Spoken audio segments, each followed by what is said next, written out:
আসসালামু আলাইকুম।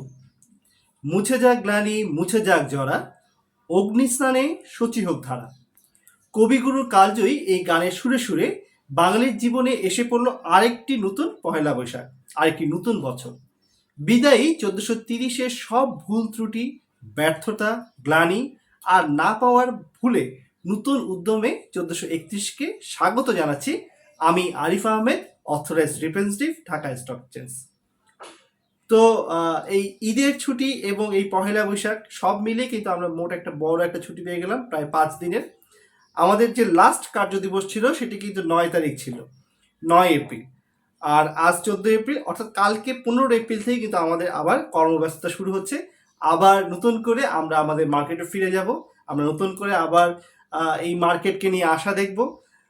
জানি না কতদূর কি হবে, তবে আশা তো সবসময় থাকতেই হবে, কারণ আশাতেই মানুষ বেঁচে থাকে।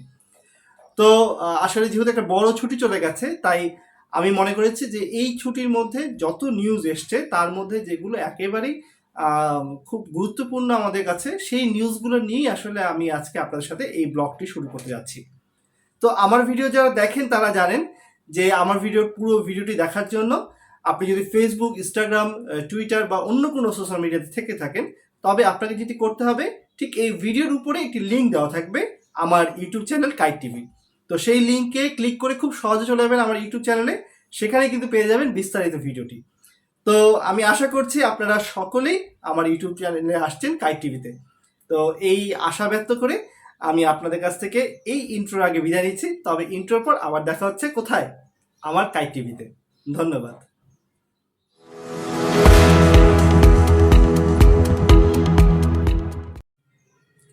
অসংখ্য ধন্যবাদ আমার ইউটিউব চ্যানেল কাইট টিভিতে আসার জন্য। তো ঠিক ইন্ট্রোর আগে যেমনটি বলছিলাম যে এই যে 5 দিন বড় একটা ছুটি গেল, সেই ছুটির মধ্যে যে নিউজগুলো আমার কাছে বেশি আকৃষ্ট মনে হয়েছে বা এই নিউজগুলো আসলে আপনাদের জানা উচিত ঠিক কালকে ট্রেডিং শুরু হওয়ার আগে, তো সেই নিউজগুলো নিয়ে আসলে আপনাদের সাথে একটু আলোচনা করব আজকের এই ব্লগে। তবে তার আগে একটি বিশেষ দিকে একটু নজর দিতে চাই, সেটি হচ্ছে গিয়ে আমরা জেনেছি ঈদের আগে আমাদের মধ্যে থেকে একজন বিনিয়োগকারী ভাই আমাদের ছেড়ে চলে গেছেন। তবে এই বিষয়গুলো আসলে খুব দুঃখজনক, কারণ আমি আমার এই 18 বছর এই প্রফেশনাল লাইফে যখনই মার্কেট খারাপ হয়েছে তখনই দেখেছি যে অনেকেই আমার পরিচিতর মধ্যে অনেক বিনিয়োগকারী যেমন আমাদের ছেড়ে চলে গেছেন এভাবে, ঠিক তেমনিভাবে আমার অনেক কলিগকেও কিন্তু আমরা দেখেছি যে আসলে তারা এভাবেই খুব অল্প বয়সে তারা এই দুনিয়া থেকে ছেড়ে চলে গেছেন। এটি হতে পারে যে তাদের স্বইচ্ছায়, এবং অনেকে কিন্তু আসলে এই মানসিক চাপ নিয়ে অনেকে স্ট্রোক করে ফেলছেন, অনেকে হার্ট অ্যাটাক করছেন। ঠিক ঈদের আগেও ঠিক তেমনই একজন কলিগকে আসলে দেখতে গিয়েছিলাম আমি। তো এরকম ঘটনা খুব প্রায় ঘটছে, এবং যখন মার্কেটটা খারাপ থাকে তখন এই ঘটনার পরিমাণগুলো খুব বেড়ে যায়। তবে এটি খুব আসলে দুঃখজনক যে আপনি আপনার শেয়ারের দাম কমে যাওয়া বা আপনার আর্থিক সংকটের কারণে আপনি নিজে চলে যাচ্ছেন, এটা আপনার সিদ্ধান্ত।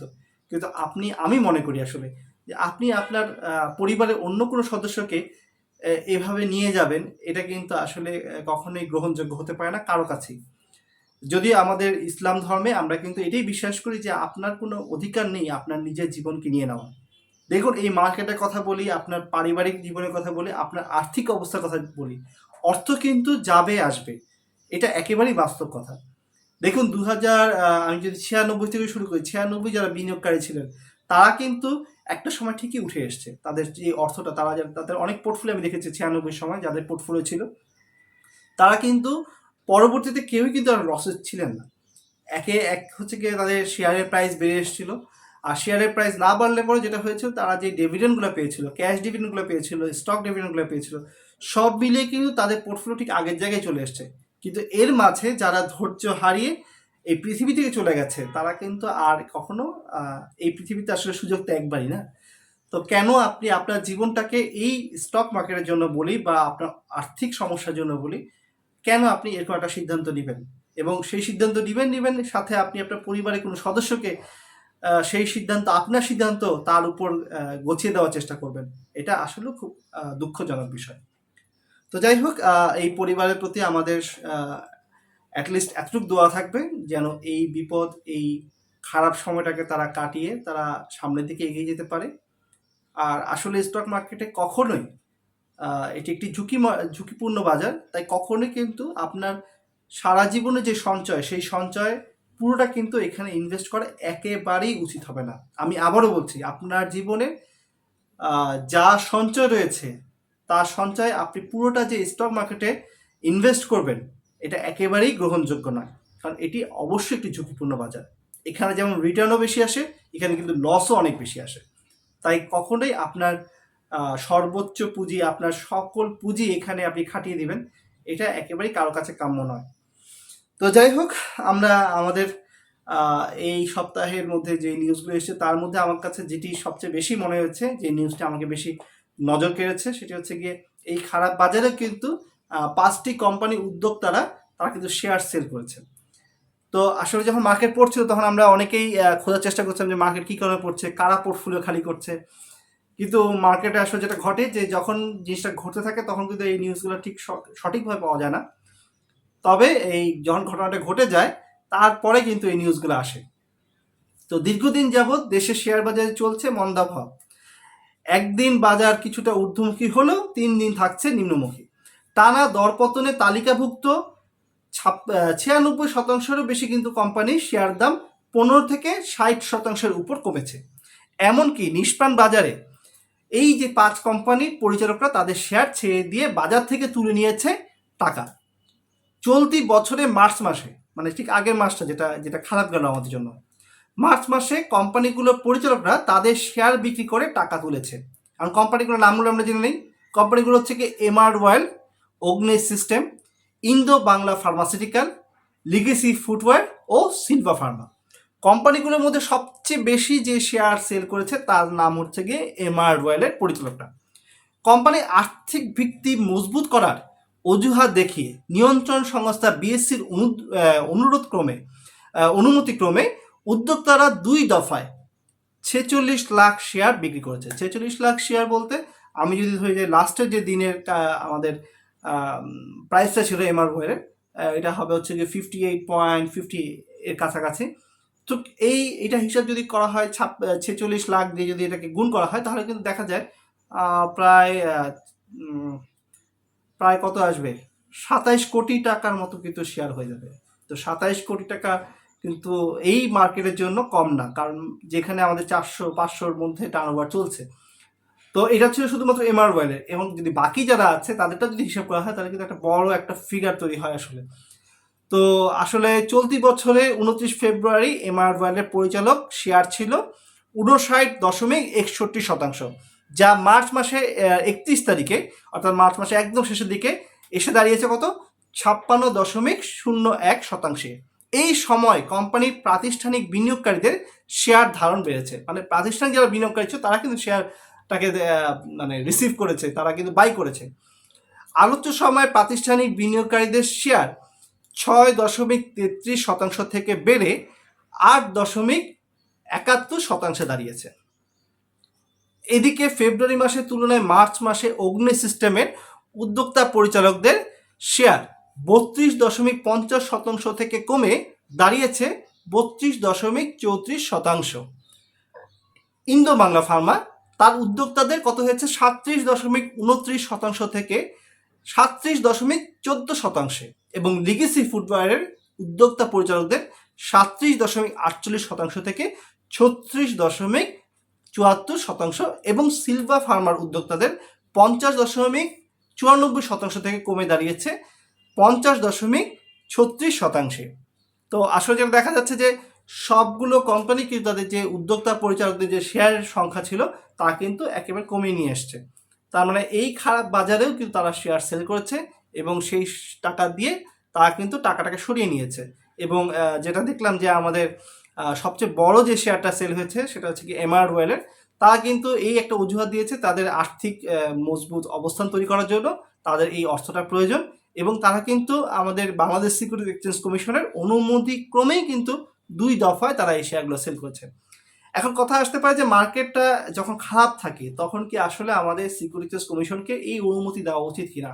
কারণ মার্কেট যখন খারাপ হয়ে যায় তখন কিন্তু আসলে একে তো আমাদের যারা বিনিয়োগকারী থাকে তারা কিন্তু একটা প্রেশারে থাকে।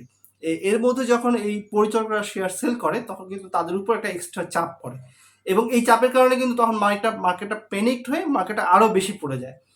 তো এই বিষয়টা আমার মনে হয় যে বাংলাদেশ সিকিউরিটিজ কমিশন আরেকটু ভেবে দেখা উচিত, আরেকটু দক্ষতার সাথে এরকম একটা সিদ্ধান্ত নেওয়া উচিত যে আসলে এই খারাপ বাজারে কি এই উদ্যোক্তা পরিচালকদেরকে অনুমতি দেওয়া উচিত কি উচিত না।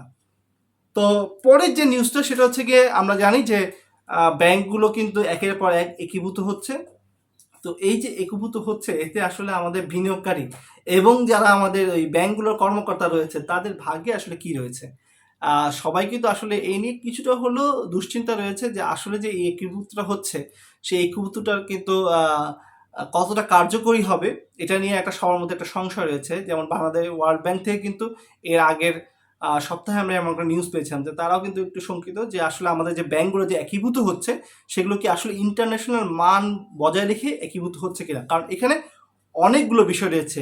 দুটি ব্যাংকের এনএভি ঠিক করতে হবে, দুইটা ব্যাংকের লাইবিলিটি ঠিক করতে হবে, দুটি ব্যাংকের অ্যাসেট ঠিক করতে হবে, এবং সব কিছু বিবেচনা করেই কিন্তু এগুলোকে একীভূত করতে হবে। এবং একীভূত হওয়ার পর দুইটি যদি বড় পার্ট বলি, একটা হচ্ছে গিয়ে আমাদের এই বিনিয়োগকারীরা, এবং দ্বিতীয় পার্ট কিন্তু ওই ব্যাংকের কর্মকর্তারা যারা বা এমপ্লয় হিসেবে এখানে রয়েছে তাদের ভাগ্যে আসলে কি ঘটবে। বিনিয়োগকারী যারা রয়েছে তাদেরকেও একটা কিন্তু তাদের একটা রেজাল্ট দিতে হবে যে আসলে এই দুটা ব্যাংকের যে শেয়ার একসাথে হয়ে গেল, এখন তাদের শেয়ার কি সংখ্যা ছিল এবং দুটি একীভূত হওয়ার পর কি অনুপাতে তারা শেয়ার পাবে, এটি নিয়ে কিন্তু আসলে বিনিয়োগকারীদের মধ্যে একটা একটা উদ্যোগ রয়েছে। আর যেটি উদ্যোগটা রয়েছে সেটা হচ্ছে কর্মকর্তাদের, তারা তো অবশ্যই চাকরি নিয়ে কিছুটা হলেও চিন্তিত। কারণ সাপোজ মনে করেন যে আপনার মিরপুরেই মনে করেন যে একটি ব্যাংকের দুটি শাখা রয়েছে। এখানে ওই আপনার পদ্মা ব্যাংকেরও একটা শাখা রয়েছে, এক্সিম ব্যাংকেরও একটা শাখা রয়েছে।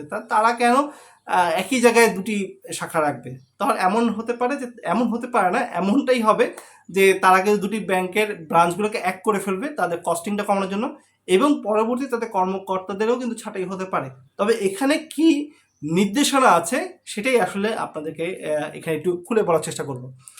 দেশের দুর্বল ব্যাংকগুলো সবল ব্যাংকের সঙ্গে একীভূত করার উদ্যোগ নিয়েছে বাংলাদেশ ব্যাংক। ইতিমধ্যে স্বেচ্ছায় একীভূত হওয়ার সিদ্ধান্ত নিয়েছে বেসরকারি খাতের এক্সিম ব্যাংকের সঙ্গে যুক্ত থাকা পদ্মা ব্যাংক। যেটা আমি বলছিলাম যে পদ্মা ব্যাংক এবং এক্সিম ব্যাংক কিন্তু অলরেডি তারা কিন্তু একীভূত হয়ে গেছে, মার্জ হয়ে গেছে। আরও বেশ কয়েকটি ব্যাংক একীভূত করা চূড়ান্ত তালিকা তৈরি করেছে কেন্দ্রীয় ব্যাংক। সম্প্রতি বাংলাদেশ ব্যাংকের গভর্নরের সঙ্গে বিভিন্ন ব্যাংকের মালিকানায় থাকা পরিচালক এবং চেয়ারম্যানদের বৈঠক করেন। বৈঠকে 10টি দুর্বল ব্যাংককে বিভিন্ন সবল ব্যাংকের সঙ্গে একীভূত করার সিদ্ধান্ত হয়েছে। এই তালিকায় রয়েছে কারা? পদ্মা ব্যাংক রয়েছে, এবি ব্যাংক রয়েছে, ন্যাশনাল ব্যাংক রয়েছে, one bank, BDBL, basic, national bank of Pakistan, Rajshahi কৃষি উন্নয়ন ব্যাংক, সাউথ বাংলা এগ্রিকালচার ও আইসিবি ইসলামী ব্যাংক। তো এই ব্যাংকগুলো কিন্তু তারা অলরেডি বাংলাদেশ ব্যাংকের সাথে বৈঠকে বসেছে।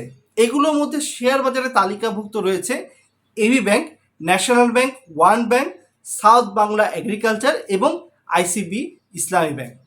যদিও আইসিবি ইসলামী ব্যাংকে একীভূত হওয়ার বিষয়ে এখনও কোনো চূড়ান্ত সিদ্ধান্ত হয়নি, কারণ আইসিবি ইসলামী ব্যাংকের শেয়ার ওরিয়ন গ্রুপের কাছে কেনা থাকার বিষয়ে কথা হচ্ছে বলে সূত্রটি জানিয়েছে। এর আগে আইসিবি ইসলামী ব্যাংকের নাম ছিল দি ওরিয়েন্টাল ব্যাংক। এই সময় ব্যাংকটির ওরিয়ন গ্রুপের মালিকানাধীন ছিল।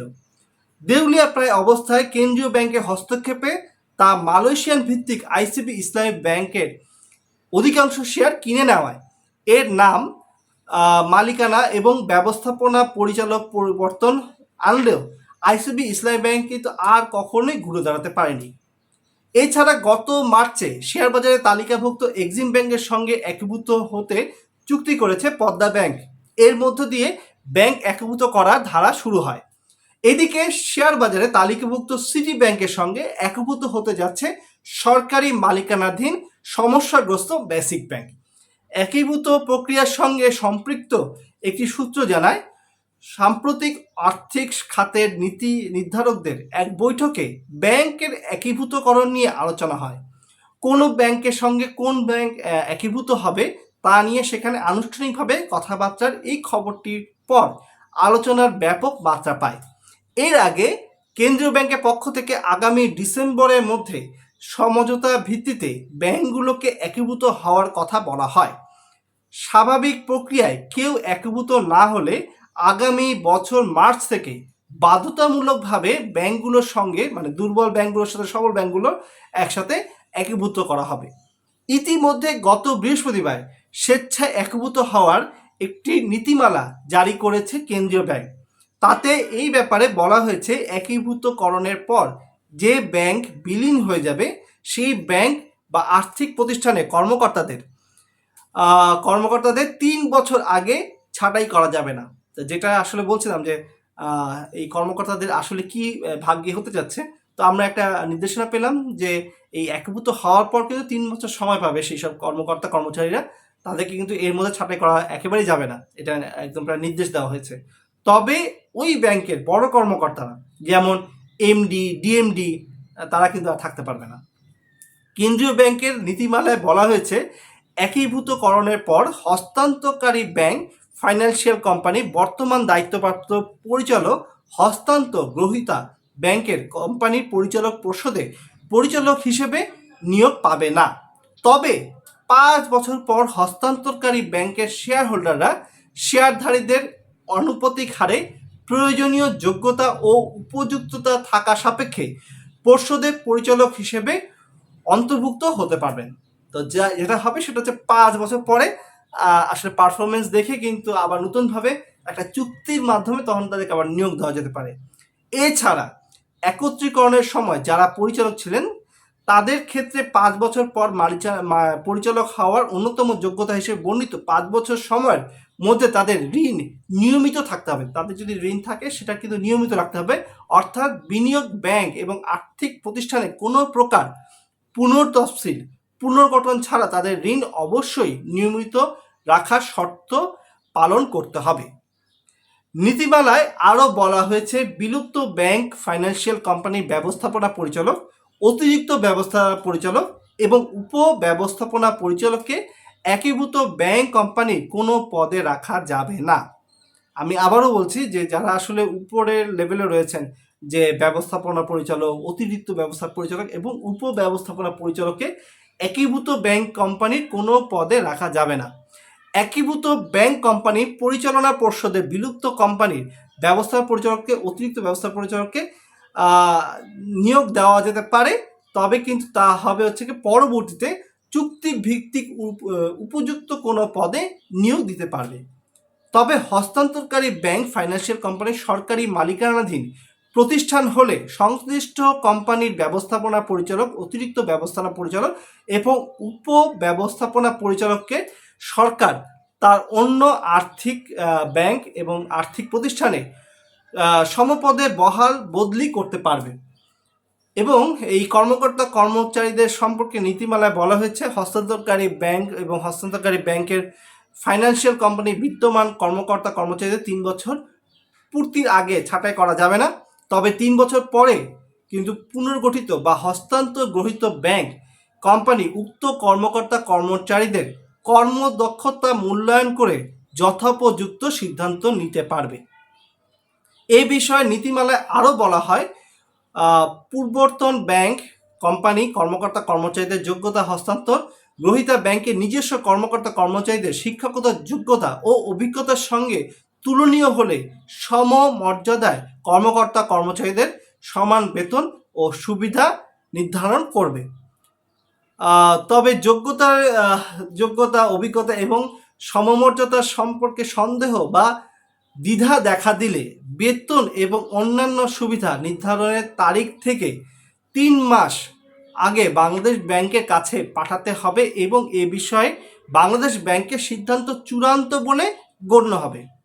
এছাড়া একত্রীকরণের অনুমোদন পাওয়ার পর হস্তান্তরকারী ব্যাংক কোনো কর্মকর্তা কর্মচারী হস্তান্তর গ্রহীত ব্যাংকের কর্মকর্তা হতে না চাইলে তাদের ক্ষতিপূরণ, পেনশন, গ্র্যাচুইটি, ভবিষ্যৎ তহবিল ও অন্যান্য অবসরজনিত সুবিধা দেওয়ার বিষয়ে সিদ্ধান্ত নেবে গ্রহীত ব্যাংকের নীতিমালায়। এই বিষয়ে নির্দেশনা দেওয়া হয়েছে। প্রসঙ্গত, বাংলাদেশ ব্যাংকে একীভূত উদাহরণ আসলে খুব একটা নেই। বাংলাদেশে কিন্তু যে শিল্প ব্যাংক এবং বাংলাদেশ শিল্প ঋণ সংস্থাকে একীভূত করে বাংলাদেশ ডেভেলপমেন্ট ব্যাংক গঠিত করা হয়েছিল। সেটি হয়েছিল আসলে 2009 সালে। তার মানে এই বিষয়ে কিন্তু আসলে খুব অভিজ্ঞতা কম, এবং এই জিনিসটাকে একেবারেই নতুন আমাদের এই ফাইন্যান্সিয়াল মার্কেটের মধ্যে, আমরা আমাদের বাংলাদেশের মার্কেটে।